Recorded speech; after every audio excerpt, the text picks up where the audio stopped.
বাটা মশলায় কড়াইতে খুব অল্প সময়ে লোভনীয় এই খাসির মাংসের রেসিপিটি দেখতে হলে বন্ধুরা ভিডিওটি একটা লাইক দিয়ে ফুল ওয়াচ করুন। নমস্কার বন্ধুরা, আজ আমি আপনাদের কড়াইতে বাটা মশলা দিয়ে লোভনীয় স্বাদের খাসির মাংসের একটা রেসিপি করে দেখাবো।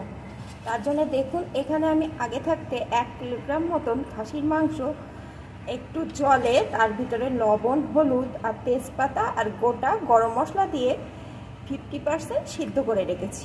তাহলে কিন্তু কড়াইতে রান্না করার পর সুন্দর নরম হবে আর খেতেও দারুণ হবে। এখন আমি এই মাংসগুলোকে জল থেকে সেকে তুলে নেব আর এই জলটাকে আলাদা করে রেখে দেব। এই জলটাই বাকি মাংসটা কিন্তু রান্না হবে। আর এই খাসির মাংসের চর্বিটা কিন্তু আমি এর সাথে দেইনি, চর্বিটাকে আমি আলাদাভাবে একটু গরম জলে লবণ হলুদ দিয়ে ভিজিয়ে রেখেছিলাম। আপনারা যারা চর্বি পছন্দ করেন না তারা নাও দিতে পারেন, তবে খাসির মাংসের চর্বি কিন্তু আমরা অনেকেই খুব পছন্দ করি। এই যে বন্ধুরা দেখুন, চর্বিটাও আমি একটু লবণ হলুদ দিয়ে গরম জলে আগে থাকতে ভিজিয়ে রেখেছি।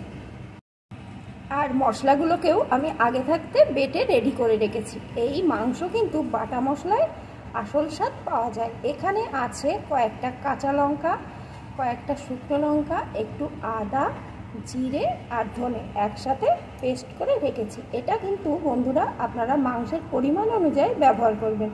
আর ঝালটা তো আমরা সকলে সমান খাই না, সেই বুঝে ঝালটা দেবেন। আর অবশ্যই কিন্তু মাংসে একটু কাঁচা লঙ্কা ব্যবহার করবেন, দেখবেন স্বাদটা কত ভালো আসে।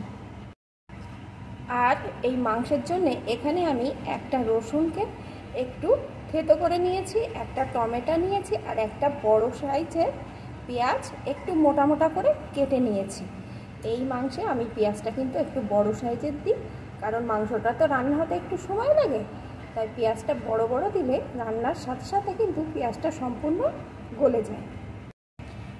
আর নিয়েছি কয়েকটা আলু। মাংসের সাথে একটা আলু না হলে কিন্তু খাওয়াটা ঠিক জমে না। জল থেকে মাংসগুলোকে আমি আলাদাভাবে তুলে একটা পাত্রে নিয়ে নিয়েছি। এখন আমি রান্নাটা শুরু করছি। প্লিজ বন্ধুরা, এখনো পর্যন্ত যারা একটা লাইক দিতে ভুলে গেছেন, একটা লাইক দিয়ে দেখতে থাকুন। রান্নার জন্যে এখানে আমি একটা কড়াইতে পরিমাণ মতো সর্ষের তেল দিয়ে দিয়েছি। আমি কিন্তু বন্ধুরা খাসির মাংস সবসময় সর্ষের তেলেই রান্না করি, কারণ খাসির মাংস সর্ষের তেলেই বেশি স্বাদের হয়। এখন তেলটা গরম হয়ে গেছে। এখন আমি আলুর টুকরোগুলোকে প্রথমে এই তেলের ভিতরে দিয়ে দেব।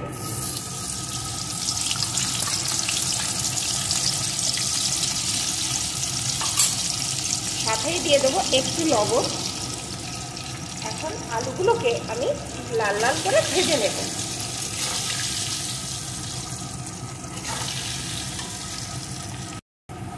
আলুগুলো সুন্দর করে ভেজে নিয়েছি। এখন আলুগুলোকে আমি তেল থেকে তুলে নেব।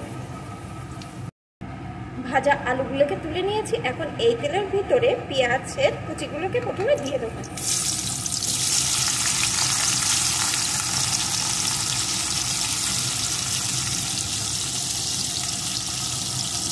এখন এই পেঁয়াজটাকে একটু ভেজে নেব।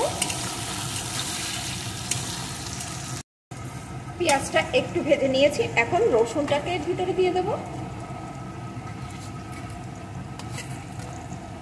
এখন পেঁয়াজের সাথে রসুনটাও সুন্দর করে ভেজে নেব। রসুন ও পেঁয়াজের সাথে আমি খানিকটা ভেজে নিয়েছি। এখন আমি এর ভিতরে টমেটো কুচিটাকে দিয়ে দেব। টমেটো কুচিটা দিয়ে আরেকটু ভেজে নেব।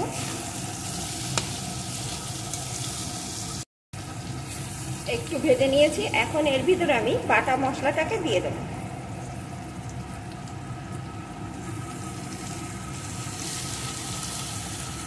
সাথে দিয়ে দেবো পরিমাণ মতো লবণ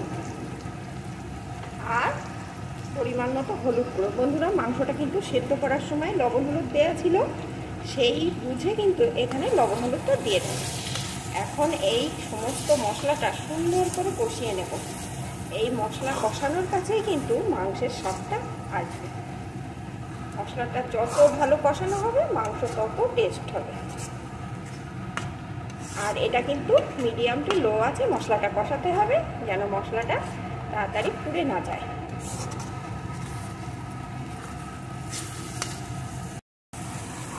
মিডিয়াম টু লো আছে বন্ধুরা, মশলাটা আমি অনেকক্ষণ ধরে কষিয়ে নিয়েছি। দেখুন মশলাটার সাইড দিয়ে কেমন তেল উঠে এসছে। এখন আমি মাংসটাকে এর ভিতরে দিয়ে দেব।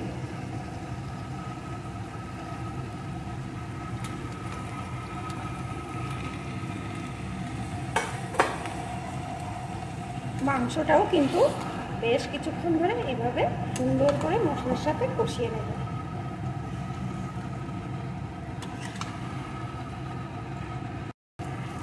মশলার সাথে মাংসটা আমি সুন্দরভাবে কষিয়ে নিয়েছি। দেখুন বন্ধুরা, মাংসটা কিন্তু সুন্দর কষানো হয়ে গেছে। এখন মাংস সিদ্ধ করে যে জলটা রেখে দিয়েছিলাম সেই জলটাকে এই মাংসের ভিতরে দিয়ে দেব।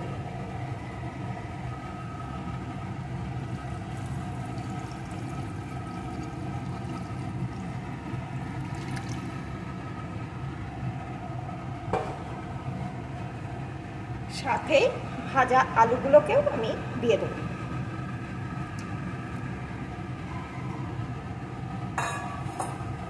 এখন বেশ কিছুক্ষণ ভালো করে ফুটিয়ে নেব, তাহলে মাংস যেটুকু সিদ্ধ হওয়ার বাকি আছে সেটুকু সিদ্ধ হয়ে যাবে আর আলুগুলো মাংসের সাথে সাথে সিদ্ধ হয়ে যাবে। আলু দিয়ে মাংসটাকে আমি সুন্দরভাবে ফুটিয়ে নিয়েছি। এখন এর ভিতরে আমি যে চর্বিগুলোকে গরম জলে ভিজিয়ে রেখেছিলাম সেই চর্বিগুলোকে দিয়ে দিলাম। এখন চর্বিগুলোকে দিয়েও আরও বেশ কিছুক্ষণ ফুটিয়ে নেব।